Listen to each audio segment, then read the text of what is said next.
Presented by the Regna Films Masodi. बोला बोला शेरों वाली मैया की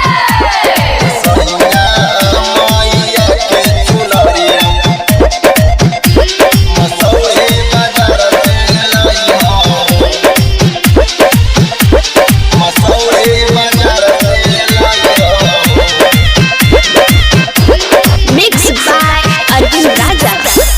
सैया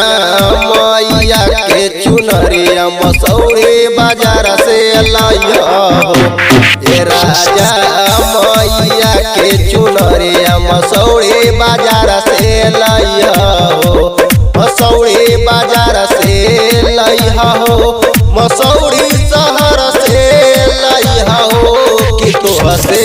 कहले तोहर में हरिया बतिया जन तू भुलैया हो सैया मैया के चुनरिया मसौरी बाजार से लाइया हो मसौरी बाजार से मसौरी बाजार से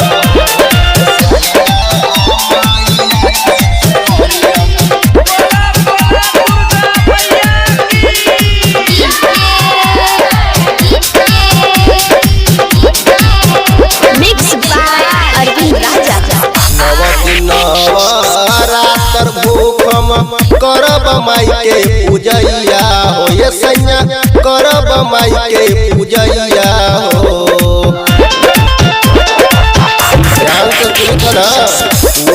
पूरी औरी हलुआ चढ़ाई बमाई पर मिठैया हो ये सैया करब माई के पूजैया हो पाली बाजार से लइहा हो जहान शहर से लइहा हो कि एक दिन काम छोड़ के चुनरी के दुकान पजैहा हो ये सैया मैया के चुनरिया मसौरी बाजार से लइहा हो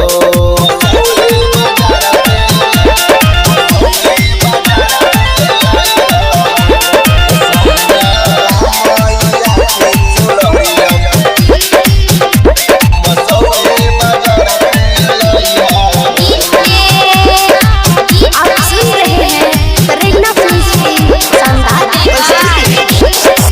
नवमी में मैया रानी घरे घरे पुजाली हो ये सैया घरे घरे पुजाली हो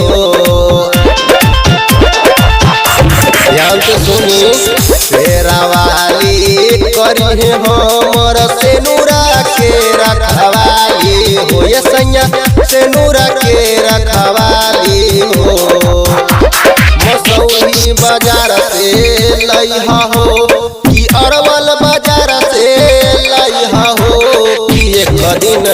परदीप के गाड़ी एक साथ में जइहा हो ये सैया मैया के चुनरिया मसौरी बाजार से लइहा हो Recording by the Halka Studio Masodi.